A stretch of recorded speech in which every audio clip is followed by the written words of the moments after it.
Hello, this is Dr. David Greene, CEO of the California Pain Network. The topic today is what is the best treatment for spinal stenosis? Well, what is spinal stenosis? It refers to a narrowing of the spinal canal with subsequent pinching of nerve roots, and it's usually due to bony and soft tissue overgrowth from arthritis as we age. It's usually seen in patients over the age of 50, and it's often seen at multiple levels, and it does not occur symmetrically. So you might have a lot of right pain but not left leg pain. It's a narrowing of the spinal canal. Here you see a normal spinal canal, no real arthritis there to speak of. It's got a lot of white area, which is where the spinal fluid and other fluids accumulate. Here you have a problem. You have arthritis overgrowing into the spinal canal from the soft tissue and extra bone that's formed. So it starts to form more of a triangle, see that, instead of like an ellipse. The symptoms are going to be typically aching or pain in the buttocks and legs on the affected side. Now, a person may have it on both if they have spinal stenosis that's on both, but a lot of times it's just one worse than the other. It may feel like sciatica. In unusual cases, you can get some motor weakness. That's not typically common, and it may be mistaken for a hip joint problem. You may say, well, my hip area really hurts, but it can just be referred pain from where the nerve roots are getting pinched from the stenosis. Typically, pain is position related, so leaning forward helps open up the spinal canal and frees up the nerve roots. So the textbook case is a person who's leaning forward on a shopping cart, so they feel better in that aspect. Also, people often feel better when they're going upstairs because people lean forward when they go upstairs. Now, there's a difference between neurogenic claudication versus vascular claudication. Neurogenic claudication is spinal stenosis related pain. Vascular claudication is when a person has peripheral vascular disease, and that's the reason they start having leg pain when they walk. Okay, one of the big differences is vascular claudication starts low in the calf and moves its way up, whereas spinal stenosis usually starts the other way, more from the buttock down. In reality, most people who have spinal stenosis have no symptoms at all. They just are able to tolerate the compression, and they don't even notice it.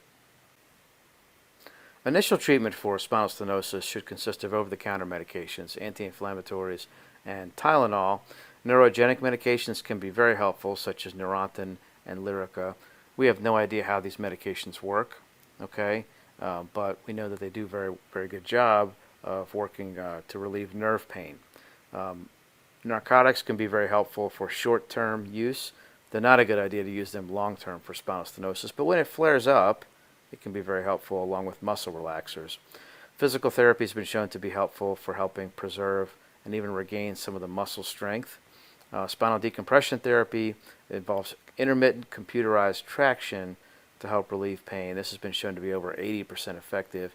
And then epidural steroid injections. Those are a gold standard treatment. You can actually see one of them here. The needle's going into the very, very bottom here of the sacrum called the sacral hiatus. And you put a large amount of steroid in here and it can actually migrate up and reach multiple areas of nerve root compression.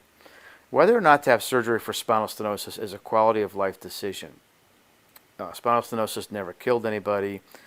It's not an absolute or even a relative indication for surgery. The decision to have surgery for spinal stenosis should only be made after considerable conservative treatments have failed. The procedure is called a lumbar laminectomy. It involves removing the bone from where the area and the soft tissue from where the area of compression is occurring. Just because compression is occurring on an MRI doesn't mean that area has to be included in the surgery. Okay? Only the areas that are symptomatic should be treated, and if the person is also having significant back pain or there's instability of the spinal level being worked on, then a fusion can be considered as well, but it's not always necessary. Here you see the lumbar laminectomy. This one, the patient was having symptoms on both sides, so they actually did a full laminectomy in the middle. If a person is having just symptoms on the right, you can avoid the middle and just take out the area here to free up these nerve roots. Okay. For just a laminectomy, you need general anesthesia. It's about an hour procedure. It's low risk, but it is surgery, so there's a risk of infection, bleeding. There's a 50% risk of ending up with stiffness post-operatively, and there's a risk of what's called post-laminectomy syndrome, where the nerve roots that are freed up can develop scar tissue around them, and eventually, maybe a year or so after surgery, develop increased pain. Okay. Now, as mentioned, if there's a lot of back pain occurring, or there's some instability with slippage of one vertebrae and another, then a fusion may be added to the laminectomy. Bottom line is that surgery can be avoided well over 90% of the time.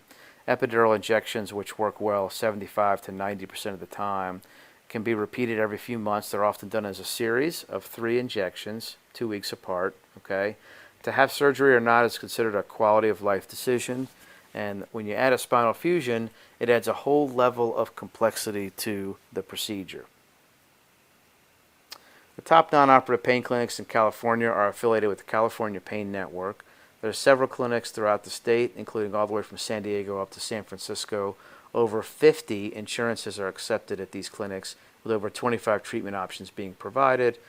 Obviously, the different types of epidural injections are included in those treatments. There's over 90% success rates on average with board-certified award-winning doctors. Visit us online at californiapainnetwork.com, and then call us for more information and scheduling at 877-877-8556. I'm Dr. David Greene with the California Pain Network. Your pain stops here.